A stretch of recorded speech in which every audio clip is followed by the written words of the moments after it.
Entonces, de eso se trata la exposición de hoy. Voy a, con mucho gusto, presentar a nuestra ponente.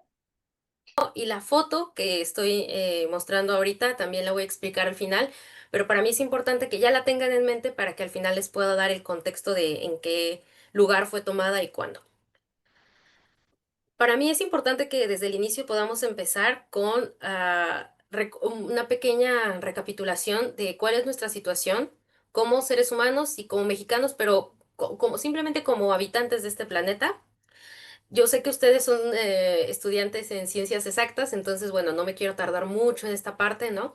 Pero es importante para mí que podamos recordar que estamos en un planeta que tiene ciclos, que tiene maneras de funcionar y que tiene un equilibrio, que tiene diferentes actores bióticos y abióticos y que nosotros, como las otras formas de vida que hay en la Tierra, dependemos justamente de tanto, por ejemplo, el ciclo del carbono como aquí no lo mencioné porque es un poco muy básico, pero el ciclo del agua, dependemos justamente de que pueda existir y de que haya un equilibrio exacto. Cuando ese equilibrio es alterado, que es el claro efecto, claro ejemplo de los gases de efecto invernadero, pues es cuando hay un problema. Claro que siempre ha existido el efecto invernadero y ustedes lo saben, no se los tengo que explicar. El que la radiación solar llegue a la Tierra, claro que es importante. El problema es cuando pues ya no puede salir, cuando llega demasiada y hay un desequilibrio y ese equilibrio se rompe no porque el planeta esté cansado de existir, sino es porque la intervención de nuestra parte como seres humanos pues ha sido muy alta. Ahora, pensemos en la actualidad. Estamos en 2025, como pudieron escuchar de la parte de Patricia, pues desde su maestra. Tengo una formación en geografía, entonces para mí pues las cifras, el mapa, etcétera, pues es muy importante. Y quiero ser bastante exacta. Las estadísticas en este caso las estoy obteniendo de Statista, que es una organización que se dedica a únicamente hacer esquemas y gráficas y mapas de información que recolecta en otros lados, pero es muy importante porque este no es un organismo que pertenezca a un país exacto o a una empresa. Por lo tanto, podemos pensar que no tienen unos intereses para mostrar más alguna cosa que otra, sino que es de las cosas más neutras que podemos encontrar como fuentes de información. Retomando la idea de la producción de gases de efecto invernadero, específicamente del CO2, ¿de dónde viene esa producción? Estamos conscientes que participamos en la producción, sin embargo, la pregunta es, ¿y exactamente de dónde está viniendo todo eso? La mayoría viene del sector de las energías que se ocupan para la industria, el transporte, la construcción de edificios y la producción de combustibles. Después, en la parte de procesos industriales, todo lo que vamos a crear, todo lo que queremos que se manufacture. Y al final tenemos en las emisiones de gases de efecto invernadero, específicamente del CO2, la agricultura, la silvicultura y en general la explotación de la tierra. Al final hay un 4% que se dedica a los residuos y otras cosas. Ahora, ¿de dónde viene esa energía? Eso es a lo que le dedicamos la energía, pero ¿de dónde viene? La mayoría, como imagino que ustedes ya saben, viene del petróleo y del carbón. México, como ustedes saben, pues la mayoría de su energía todavía la obtiene de petróleo, de las refinerías que existen, etcétera. Sin embargo, en el mundo ya sabemos que existen otras fuentes dichas, entre comillas, renovables, renovables a la escala humana, entre las cuales pues está la hidráulica, la solar, pero vemos que incluso la solar ni siquiera está presente aquí. Es un porcentaje muy, muy pequeño comparado con todas las otras fuentes de energía. Y la nuclear, que podríamos decir que es renovable o no renovable, es todavía un tema de debate. Aquí les voy a pedir que me respondan, les voy a necesitar su opinión, si me lo gritan, si se acercan a la computadora, por favor. ¿Qué significa la palabra antrópico?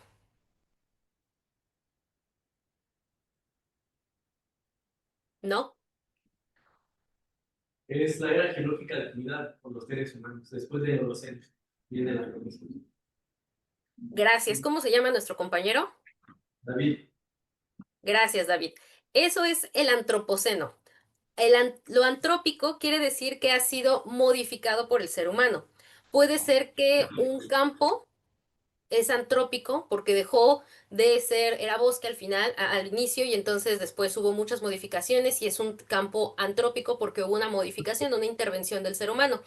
Y cuando lo antrópico llega a una escala planetaria en la que empezamos a alterar a los demás seres vivos y sus ciclos, es cuando entramos en esta etapa de el antropoceno, que es la definición que tú nos diste. Sin embargo, entre los expertos y científicos hay diferentes teorías de cuándo empezó el antropoceno. Algunas personas piensan que es desde la agricultura.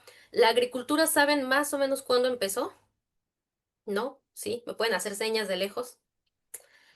La agricultura en la Tierra empezó aproximadamente los primeros vestigios de la agricultura hace unos 12.000 años. Estaríamos diciendo que el antropoceno empezó desde esa época, es demasiado para algunos. Otros dicen que desde la deforestación. Los primeros vestigios de la deforestación datan de hace unos 8.000 años. También para algunas personas es muy lejano. Y para otras personas empezó desde la primera revolución industrial. ¿Alguien sabe cuándo empezó la primera revolución industrial?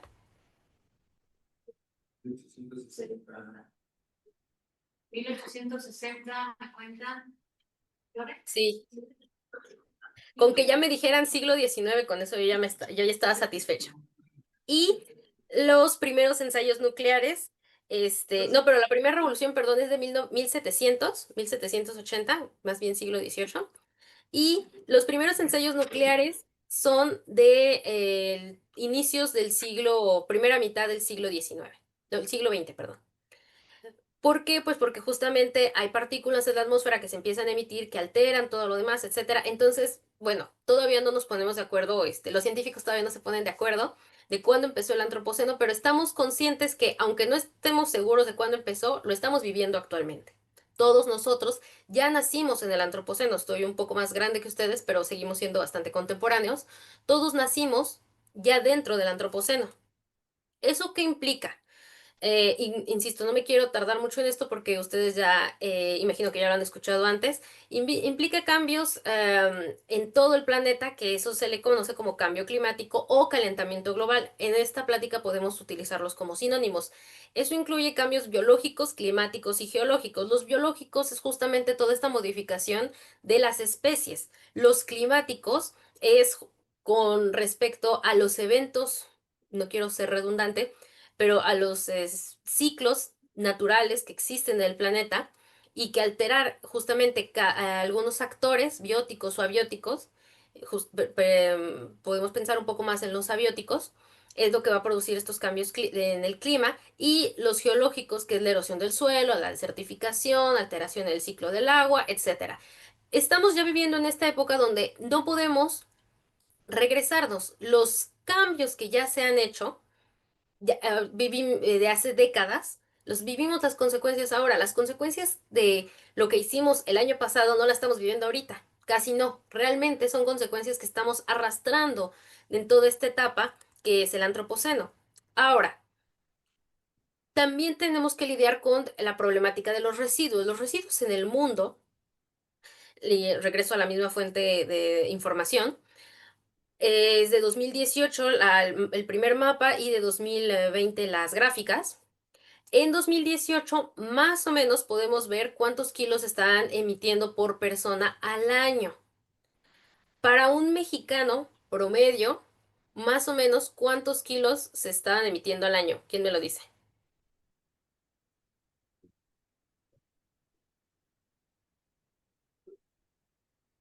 No está difícil de leer el mapa. Entre 200 y 500. Te cuentan por acá. Exacto, más o menos entre 200 y 500. Y, gracias. Pero hay habitantes en el planeta que pues podrían haber emitido, producido más bien 1.100 kilogramos en un solo año. Y al mismo tiempo hay otros que menos de 200 kilos. Entonces vemos que la diferencia es abismal. Es increíble cómo puede haber una diferencia tan grande. Por otro lado, específicamente, quiero tomar el ejemplo de la basura electrónica, los residuos de aparatos eléctricos y electrónicos. Eléctrico es cualquier cosa que funciona con electricidad, y electrónico tiene una tarjeta electrónica. ¿Qué funciona con electricidad? Una secadora de cabello. no tiene una tarjeta electrónica, simplemente la conectamos a la luz y ya funciona, mientras que un celular sí tiene una tarjeta electrónica. El mayor productor de residuos electrónicos es China, después sigue Estados Unidos y podemos ver aquí a México en el top, ¿verdad? Porque la verdad es que en este país pues sí tenemos bastantes recursos para poder adquirir aparatos electrónicos y constantemente los renovamos. No sé si ustedes están conscientes, pero México está en el G20, que es el top de los 20 países más ricos del mundo, somos el 17.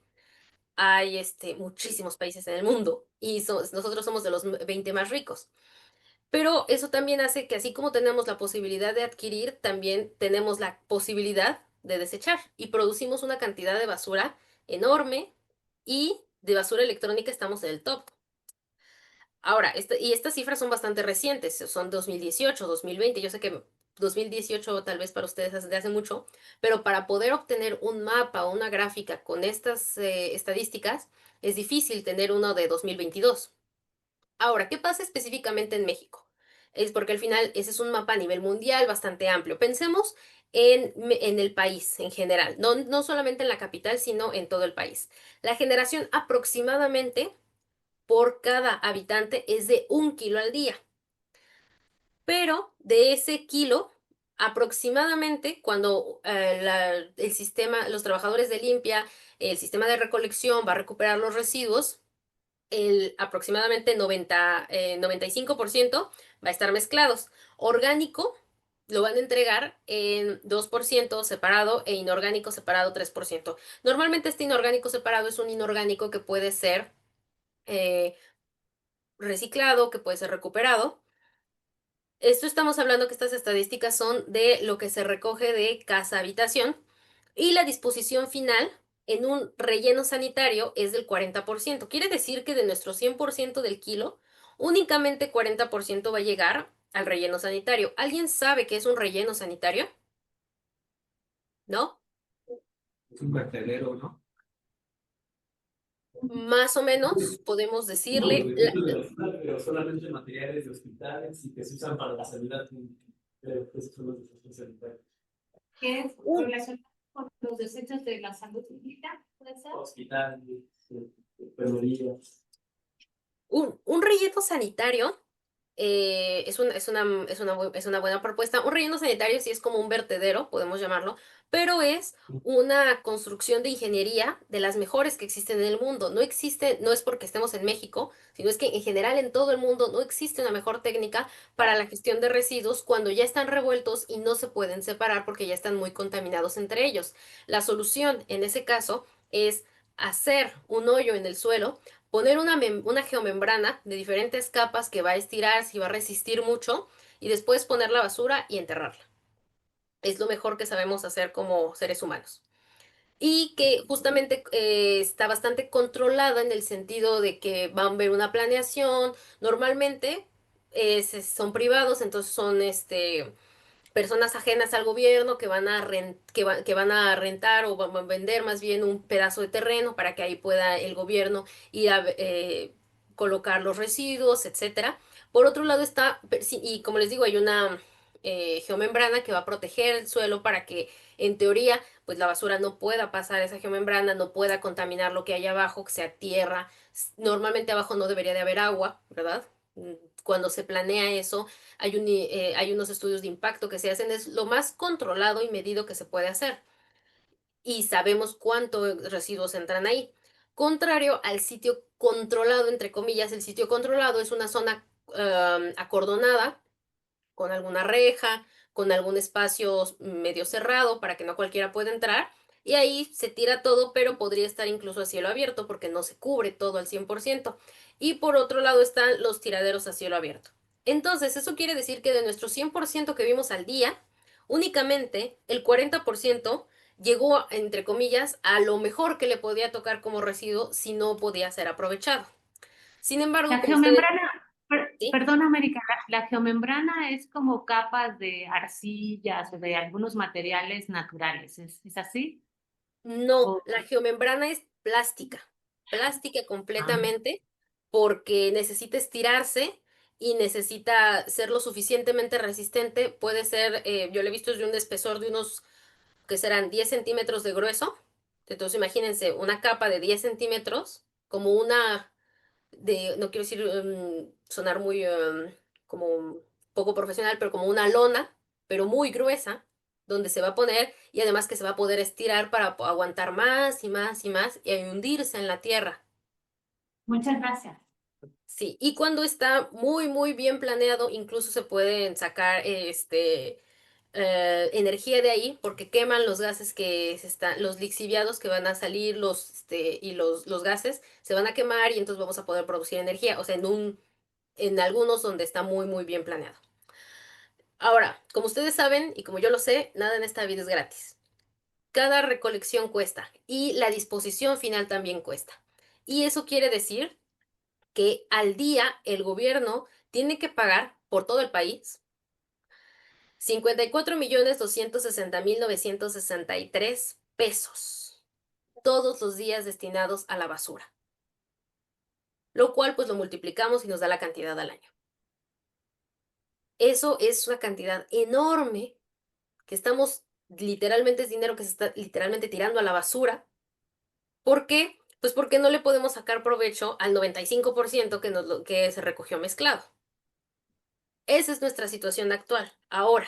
Esto es en México, pero los demás países tienen una situación similar. Les digo, estos del relleno sanitario es lo mejor que existe en el mundo. Si no, si ya está mezclado, es lo mejor a lo que podemos aspirar. ¿Cuál es nuestra situación actual también? Que tenemos el día de sobregiro de la Tierra.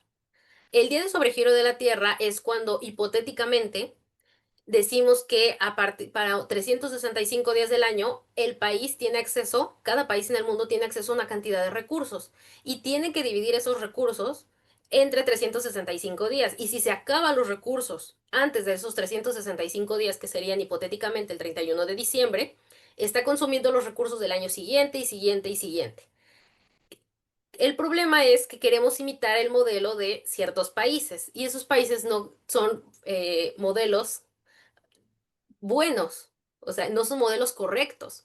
Por ejemplo, Estados Unidos, ¿cuándo se acabó sus recursos en 2025? Se los acabó el 13 de marzo. 13 de marzo es demasiado temprano. ¿Cuándo se acabó Canadá sus recursos? El 26 de marzo. Francia, en donde me encuentro ahora, ¿cuándo se acabó sus recursos? 19 de abril. Es una gastadera y una gastadera de recursos, es consumir por consumir. Pero esos son los modelos que buscamos imitar muchas veces. Por ejemplo, Uruguay se los va a acabar el 17 de diciembre.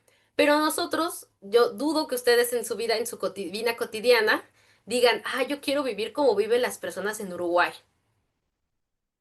Pues no, ¿verdad? No son modelos que nos enseñen en las empresas, el gobierno, nuestra familia, que te digan, ah, tienes que seguir como viven en Indonesia. ¿Quién sabe cómo viven en Indonesia, verdad? Ahora, el día de sobregiro, para irnos más rápido, les iba a decir que lo buscaran, pero se los voy a decir, fue el 30 de julio. Hace unos 10 años, el día de sobregiro de México estaba en el veintitantos de agosto. Pero conforme avanza el tiempo, México sacaba sus recursos más rápido. Sin embargo, aunque aumenta la producción, aumenta el consumo de recursos, ya vimos que aumenta la producción de residuos, también en nuestro cotidiano como citadinos, tal vez algunos de ustedes no vivan directamente en Ciudad de México, tal vez viven en el área metropolitana, estado, no lo sé, pero aún así vivimos en un lugar bastante de ciudad, bastante urbano, bastante urbanizado. Eso hace, este fue un estudio que sacó hace unos que serán ya 5 años, ya tiene una universidad bueno, aquí lo está promoviendo la WWF, pero el estudio es de una universidad en Australia, que justamente las personas que vivimos en medios urbanos consumimos alrededor de una tarjeta de plástico por semana. ¿Cómo la consumimos? Está en nuestras bebidas, en nuestra comida, la aspiramos porque está en la ropa que nos ponemos. ¿Y a qué es lo equivalente de una tarjeta? Pensemos en una de Metrobús. Es la cantidad de plástico que consumimos al estar en zonas urbanas, tan expuestos. Pero la diferencia con los que están en zona rural tampoco es muy considerable. Esta es nuestra realidad. al inicio les puse el texto de con los pies en la tierra. Esa es la realidad en la que estamos viviendo. ¿Y qué estamos haciendo al mismo tiempo? Bueno, existen ciertos acuerdos a nivel mundial para decir que vamos a cambiar la manera en que lo hacemos y nos informamos em, con base en el GIEC. Bueno, de los acuerdos de los que estoy hablando específicamente son los acuerdos de París de 2015, en los que se propusieron la Agenda de Desarrollo Sostenible de los Objetivos en 2030, que son 17 objetivos que imagino tal vez que ya en algún momento habrán visto estos colores, estas figuras, son bastante populares. Y está el GIEC. El GIEC es el grupo de expertos del Consejo Intergubernamental sobre la Evolución del Clima. Son expertos, científicos y consultores en diferentes áreas que hacen reportes cada año sobre cómo está avanzando el planeta. En teoría, como es intergubernamental, no importa de qué país seas, porque todos estamos aportando a la misma causa que es conocer la evolución del clima. El tema es que, bueno, algunos sí están más financiados que otros, algunos países tienen muchos expertos y hay otros países que no tienen mucha representación. Entonces, bueno, ya sabemos que el tema con la ONU siempre es algo de lo que hay que desconfiar. En general, yo los invito a desconfiar de todas las fuentes. Sin embargo, no todo lo que dicen es falso. No se los estoy diciendo eso tampoco. Esta gráfica es de un reporte del GIEC del 2018. Ya en 2018 se sabía que estas eran las emisiones mundiales. Y así es como estaba avanzando. La parte morada es las emisiones mundiales, son las emisiones mundiales.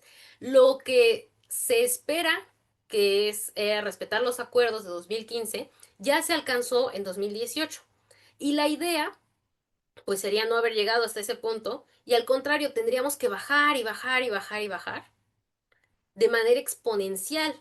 Pero al contrario, ya en 2025 estamos por acá. No sé si ustedes ya supieron que esa meta que teníamos de no aumentar la temperatura del mar de 1.5 grados, esa ya la perdimos, ya está más, tiene, en algunos lados está de 1.5 y en otros hasta de 3 grados, dependiendo la parte del planeta en la que nos encontremos. Entonces, no, aunque nos hayan hecho buenas predicciones, que en algunos casos, como les puedo enseñar aquí, es una predicción bastante exacta, no nos sirve. Por ejemplo, cuando fue el año 2020, COVID-19, en el que hubo un confinamiento mundial, que diferentes países, bueno, los países lo manejaron de manera diferente, pero hubo una parálisis en temas de económicos. A nivel mundial, el 7% de la economía descendió. Hubo un 7% de la economía que bajó. ¿Pero qué pasó? Que en 2021 lo recuperamos, entonces no sirvió de nada. Y al contrario, parecía que era la recesión económica y todo el mundo iba, yo no quiero decir que no estuvo horrible la pandemia, sí estuvo, yo también me enfermé antes de que hubiera vacuna, pero en temas económicos se vio como una pérdida muy grande de la que nos teníamos que recuperar, en vez de verlo como una oportunidad de encontrar alternativas. Ahora, ¿qué sigue? La realidad es que estamos en un planeta finito, con recursos finitos, y nuestros deseos, socialmente, son deseos infinitos. El modelo económico es el capitalismo. Nosotros estamos en un país, bueno, yo también me cuento ahí, estamos en un país que apoya el capitalismo. Yo no quiero hablar en contra, pero vemos que está fallando ese sistema. Entonces necesitamos encontrar otras alternativas. No me refiero a voltearnos a sistemas que ya han hecho, que ya han existido y han fracasado, como socialismo, comunismo, fracasado porque a la escala de México, la verdad es que no puede funcionar un sistema así, pero hay que encontrar otras maneras. ¿En qué estamos ahorita? Nosotros nacemos en una etapa, nacemos, no sé exactamente qué año nacieron, pero nacemos en los 2000 para acá. ¿Y qué nos dicen? Tenemos que desarrollarnos. El desarrollo es pasar por estas distintas etapas de crecimiento. Hay que crecer y hay que llegar, pero nos dicen que nos podemos desarrollar de manera sustentable si pensamos en no afectar los recursos de las generaciones futuras, equilibrando de manera perfecta lo social, lo económico y lo ambiental. Pero la verdad es que eso no sucede. ¿Qué tenemos que hacer? Salirnos de nuestra cosmovisión. Una cosmovisión es la manera justamente en la que concebimos el mundo, la existencia, el cosmos. Todos tenemos cosmovisiones diferentes y también podemos hablar a una escala social, pues está la cosmovisión mexicana. Aquí rápidamente voy a mencionar las ontologías. Les recomiendo que ustedes lean del tema. Las ontologías son cuatro cosmovisiones que planteó un antropólogo, que al final les voy a dar la referencia, en la que habla sobre las interioridades y las exterioridades. No habla de espíritu, no habla de cuerpo, no habla de, o sea, se extrae y se deconstruye de una manera en la que logra encontrar 4 maneras en las que pensamos. Nosotros, sociedad mexicana, él nos clasifica como en una ontología de analogía. Pero está el animismo, está el totemismo, está el naturalismo, e investigó en diferentes sociedades en el mundo para ver otras maneras, los ejemplos, ¿no? En los que podría entrar. Ahora, ¿qué no es lo que nos dicen a nosotros? Bueno, en temas de energía debes de consumir menos, porque la mejor energía es la que no se consume. Tienes que tener un consumo responsable. Pero el mundo, en el modelo en el que estamos, no nos está facilitando, no nos da alternativas.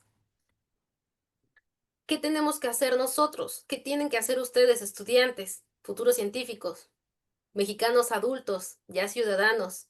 Tienen que cambiar de paradigma.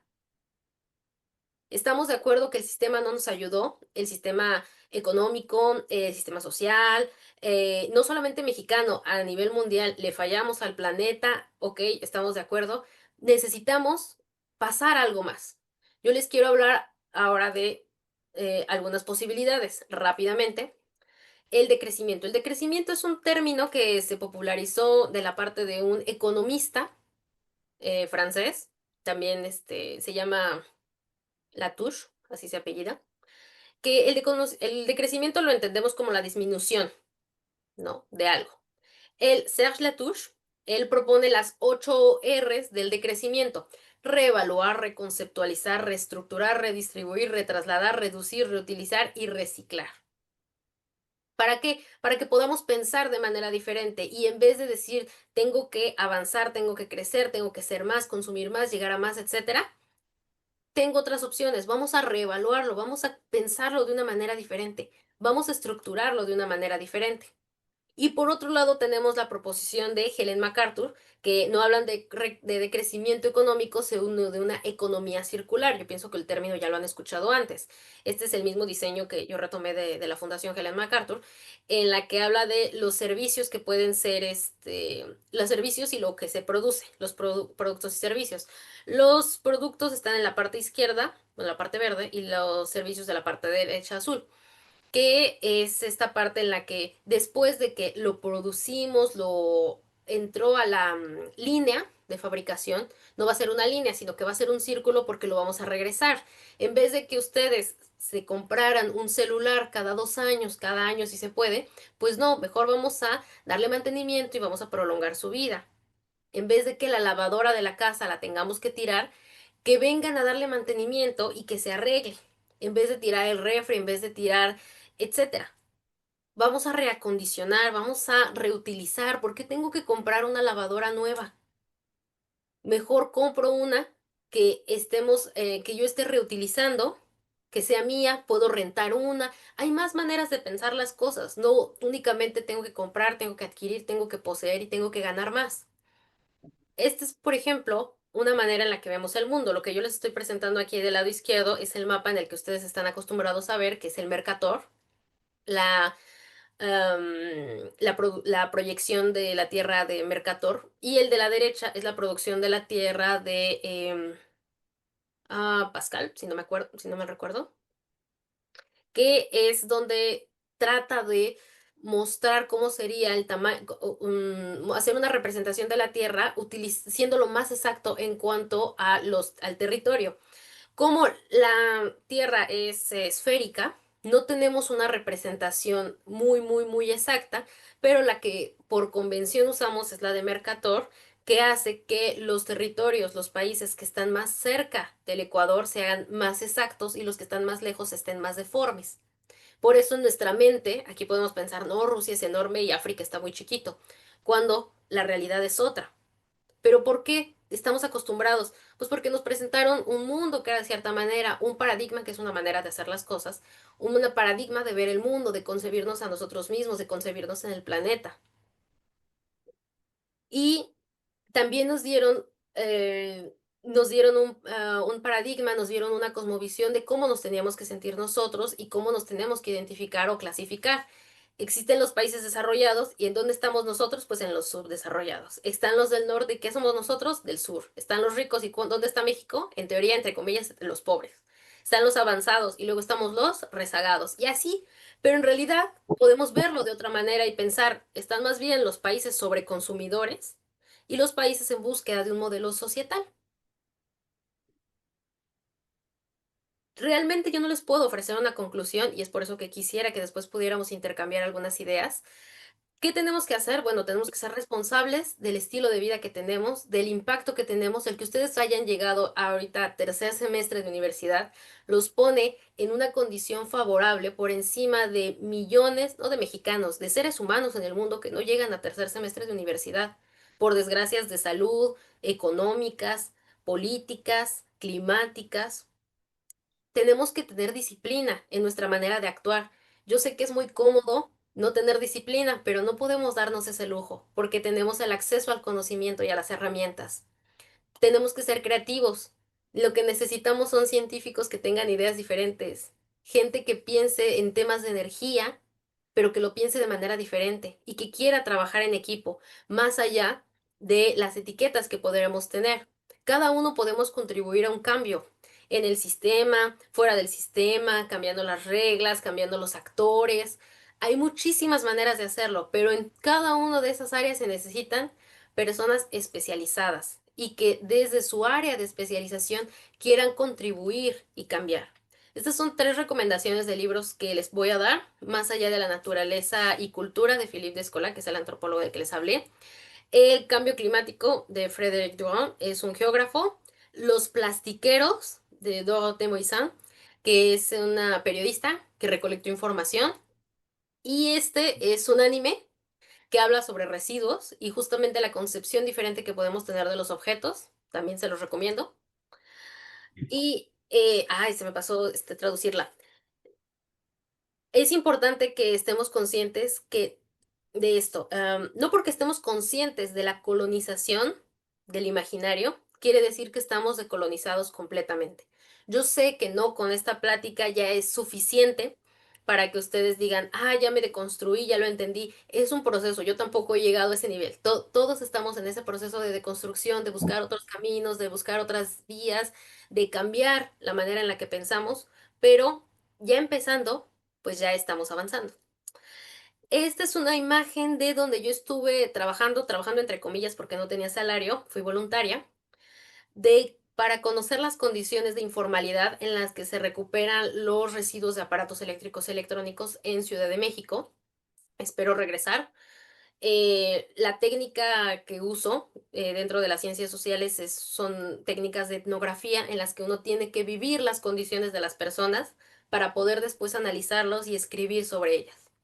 Eso me hizo terminar en la calle, en la vía pública, rompiendo con martillo los aparatos eléctricos y electrónicos, las diferentes tarjetas, entre comillas, limpiándolas, quitándoles lo que ya no se podía reciclar y usé el asiento pues donde trabajaba yo.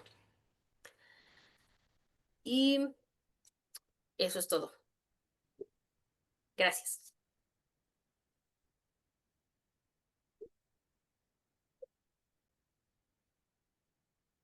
Muchas gracias.